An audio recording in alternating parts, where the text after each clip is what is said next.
전기업 꼴찌가 10년 뒤 롤스로이스 타고 나타났을 때 벌어진 일. 야, 김철수. 그 목소리를 들은 순간 저는 10년이 한꺼번에 무너지는 소리를 들었습니다.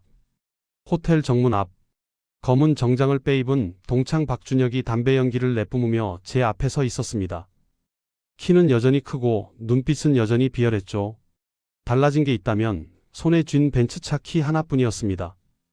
야, 발렛이지? 얼른 받아. 긁으면 죽는다. 그는 차 키를 제 손바닥 위로 휙 던졌습니다. 주변에 있던 동창들이 낄낄댔습니다. 누군가 작게 철수 맞네 하고 말했고 또 누군가는 저러고 사는 거 아니야? 하며 고개를 돌렸습니다. 저는 말없이 웃었습니다. 그리고 제 손바닥을 기울여 차 키를 바닥에 떨어뜨렸습니다. 딸그락. 차갑고 작은 소리가 호텔 입구에 울렸습니다. 준혁의 얼굴이 굳었습니다. 그 사이 저는 뒤를 돌아봤습니다. 어둠 속에 조용히 서 있던 검은색 롤스로이스 팬텀. 기사가 뒷문을 열고 공손하게 서 있었죠. 야, 저거 내 차야? 저는 대답하지 않았습니다. 그냥 걸었습니다. 차 문을 잡아당겨 뒷좌석에서 코트 한 벌을 꺼내 걸치고 호텔 안으로 들어갔습니다. 등 뒤에서 누군가 말했습니다. 저거 렌트 아니야? 오늘 밤 그 대답을 직접 보여드릴 겁니다. 전기업 꼴찌, 지옥의 3년. 빗소리가 밑에 깔린다. 제 이름은 김철수입니다. 평범한 이름이죠. 하지만 학창시절 그 이름 앞에 붙는 수식어는 하나였습니다. 전기업 꼴찌. 아버지는 제가 중학교 2학년 때 집을 나가셨습니다. 새벽마다 소주 냄새를 풍기며 들어오시다가 어느 날 그냥 안 돌아오셨어요. 어머니는 식당 두 군데를 뛰면서 저를 키우셨습니다. 그 모습을 보며 저도 뭔가를 해야 한다고 생각했지만 10대의 저는 그 방법을 몰랐습니다. 성적은 바닥이었습니다. 수업이 무서웠던 게 아니라 학교 자체가 무서웠습니다. 박준혁은 고등학교 1학년 때부터 저를 찍었습니다. 이유요? 나중에 그 녀석 친구한테 들었습니다. 그냥 만만하게 생겼대. 그게 전부였습니다. 점심시간마다 저는 매점으로 뛰어야 했습니다. 준혁의 빵을 사오지 못하면 그날 오후 수업이 끝난 뒤 저는 화장실로 끌려갔습니다. 설명은 생략하겠습니다. 겨울이었습니다. 제 운동화 밑창이 떨어지기 시작했고 걸을 때마다 찰박찰박 소리가 났습니다. 준혁이 그걸 발견한 건 체육 시간이었죠. 야, 김철수 신발 봐. 물고기처럼 입 벌리고 있네. 반 전체가 웃었습니다. 담임 선생님은 못 들은 척 칠판을 지웠습니다. 그 선생님이 제 성적표를 복도에 붙여놓은 것도 그해 겨울이었습니다. 전기업 꼴찌 표시 옆에 빨간 볼펜으로 한마디가 적혀 있었습니다. 이 녀석은 포기. 복도를 지나가던 아이들이 손가락질했습니다. 저는 그 성적표를 뜯어서 구겨 쥐고 화장실 안에 들어가 한참을 웃었습니다. 울지 않으려고 웃었습니다. 그날 집에 돌아와서 처음으로 이런 생각을 했습니다. 죽지 않을 거라면 이 세상을 뒤집어 버려야 한다. 그게 제 출발점이었습니다. 10년의 공백, 피눈물 나는 시간들. 아직 격렬하진 않다. 고등학교를 졸업하고 저는 대학에 가지 않았습니다. 아니, 갈 수 없었습니다. 성적도 돈도 방법도 몰랐습니다. 첫 직장은 건설 현장이었습니다. 새벽 5시에 일어나 버스를 2번 갈아타고 현장에 나갔습니다. 손이 갈라지고 어깨가 퉁퉁 부었습니다. 그래도 월급날이 되면 어머니 통장에 50만 원을 보냈습니다. 통장 잔액이 50만 원일 때도요. 그러다 22살 되던 해 배달 일을 하면서 처음으로 돈의 구조를 보기 시작했습니다. 저는 음식을 배달하면서 동네 상권을 외웠습니다. 어느 가게가 몇 시에 문을 닫는지, 어느 골목이 빠른지, 어느 집이 단골인지. 그냥 배달부가 아니라 지도처럼 이 도시를 머릿속에 넣었습니다. 그러던 중 알게 된 친구가 하나 있었습니다. 민준이라고. 저처럼 형편이 어려웠지만 컴퓨터 하나로 뭐든 뚝딱 만들어내는 녀석이었습니다. 카페에서 밤새 코딩하는 그 녀석 옆에 앉아서 저는 배달 끝나고 남은 시간에 무작정 따라했습니다.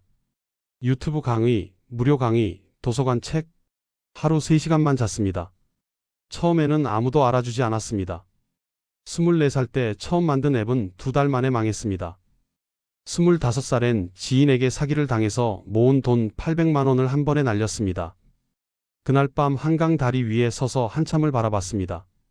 아래가 아니라 옆을 봤습니다. 서울이 환하게 빛나고 있었습니다. 이 빛 속에 내 자리가 있을 것이다. 저는 다리에서 내려와 편의점에서 컵라면 하나를 샀습니다. 그게 그날의 저녁이었습니다. 26, 27, 쉬지 않았습니다. 민준과 함께 만든 두 번째 서비스가 조용히 입소문이 나기 시작했습니다. 작은 물류 스타트업이었는데 배달부 시절 몸으로 익힌 상권 데이터와 민준의 기술이 맞아 떨어졌습니다. 투자자가 나타난 건 그로부터 8개월 뒤였습니다. 29살 첫 번째 엑시트, 31살 두 번째 회사 창업, 32살 부동산 프로젝트 투자 참여, 33살 현재 자산 규모는 말씀드리지 않겠습니다. 다만 오늘 이 동창회 비용 전체를 제 법인카드로 처리해도 잔고가 1도 흔들리지 않는다는 것만 말씀드리겠습니다. 그리고 저는 지금 그 호텔 로비 안에 서 있습니다. 절정 1동창회의 공기.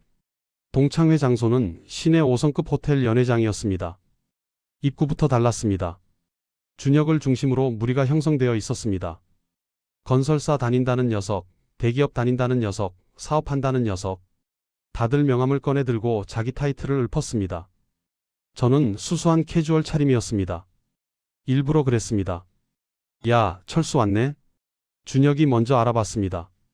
그 특유의 느긋한 눈빛으로 저를 위아래로 훑었습니다. 야, 너 요즘 뭐 먹고 사냐? 형이 보기엔 좀 힘들어 보이는데. 편의점 자리 하나 알아봐 줄까? 진짜로. 킥킥거리는 소리가 났습니다. 예전과 똑같은 웃음이었습니다. 저는 음료수를 한 모금 마시며 말했습니다. 고마워. 잘 살고 있어. 그게 전부였습니다. 준혁은 잠깐 뭔가를 기다리는 표정이었습니다. 주눅들거나 어색하게 웃거나 변명을 하거나. 그런데 아무 반응이 없으니 오히려 그쪽이 어색해졌습니다. 그는 코웃음을 치고 돌아섰습니다. 그래, 잘들 살아라. 동창회는 그렇게 흘러갔습니다. 30대 초반 남자들이 모여서 연봉 이야기, 차 이야기, 아파트 이야기를 했습니다. 준혁은 자기 벤츠 얘기를 3번 했습니다. 회사 직급 얘기를 2번 했습니다. 저는 그 사이 연회장 창밖을 보며 민준에게 문자를 보냈습니다. 10년 됐네. 민준에게서 답장이 왔습니다. 형, 오늘 제대로 즐겨요. 제가 옆에 있는 거나 마찬가지니까. 이 반전의 시작. 연회장 문이 조용히 열렸습니다. 호텔 총지배인이었습니다. 50대로 보이는 단단한 인상의 남성. 그가 연회장 안으로 들어오더니 사람들 사이를 가로질러 걸어왔습니다. 준혁이 먼저 눈치를 챘습니다. 왜 지배인이 직접 오지? 하는 표정으로 자세를 고쳐 앉았습니다. 뭔가 VIP 응대라도 받을 줄 알았겠죠. 지배인은 준혁 앞에서 멈추지 않았습니다. 그는 저 앞에 섰습니다. 그리고 90도로 허리를 숙였습니다. 회장님, 이쪽으로 모시겠습니다. 최상층 펜트하우스 스위트 준비 완료됐습니다. 오늘 이 연회 전체 비용은 회장님 법인 계정으로 정리하면 될까요? 연회장이 조용해졌습니다. 그 정적은 제가 살면서 들어본 가장 달콤한 침묵이었습니다. 준혁이 입을 열었다 닫았다 했습니다. 옆에 있던 녀석들이 저와 지배인을 번갈아 봤습니다. 저는 지배인에게 작게 고개를 끄덕였습니다. 네, 그렇게 해주세요.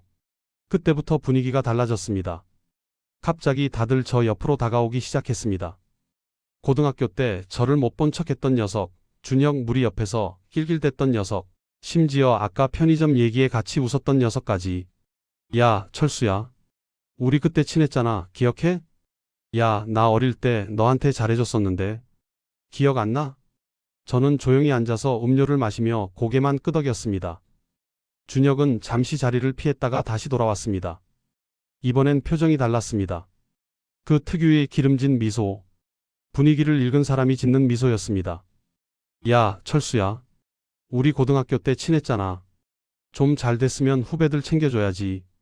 저는 그를 똑바로 봤습니다. 10년 만에 처음으로 그 눈을 정면으로 봤습니다. 준혁아. 제가 천천히 말을 꺼냈습니다. 너 지금 다니는 회사 알지? 준혁이 약간 어리둥절한 표정으로 답했습니다. KM물류. 거기 과장인데? 응. 거기 2대 주주가 나야. 정확히는 제 법인이 해당 물류회사 지분의 23%를 보유하고 있었습니다. 비상장 중소기업이라 외부에서 잘 알려져 있지 않은 구조였지만 저는 그 회사가 확장 가능성이 있다고 판단해서 2년 전 지분을 매입했습니다. 준혁의 얼굴이 하얗게 질렸습니다. 그게 무슨... 아, 그리고 이번에 3대 주주인 VC 측에서 경영권 조정 논의 들어온다고 했지. 대표한테 어제 연락 왔어. 혹시 그 회사 다니는 사람 있으면 주의하라고 얘기해줘. 저는 거기서 더 말하지 않았습니다. 준혁은 술잔을 내려놓고 더 이상 말이 없었습니다. 그 감독 민준에 대한 보답. 그 시끄러운 연회장 한쪽 구석에 조용히 앉아있는 사람이 한 명 있었습니다. 이민준. 고등학교 때 저와 단둘이 학교 옥상에서 도시락을 먹었던 녀석. 준혁 무리에게 찍히는 게 무서웠을 텐데도 항상 제 옆에 있었던 친구. 대학도 못 가고 저와 함께 밤새우며 코딩 공부했던 녀석. 지금은 제 회사의 CTO입니다. 저는 그쪽으로 걸어가 앉았습니다. 왔어? 형이 이런데 혼자 오면 심심할 것 같아서. 저는 봉투 하나를 꺼냈습니다. 이거 제주도 땅. 내 이름으로 등기돼 있어. 민준이 봉투를 열다가 멈췄습니다. 형, 이거 진짜야? 고마웠다. 한강 다리에서 내려왔던 날 밤 전화 받은 거 나 아직 기억해. 민준이 고개를 돌렸습니다. 눈이 빨개졌습니다. 저도 더 말하지 않았습니다. 그게 우리 방식이었으니까요. 점점 소리가 작아진다.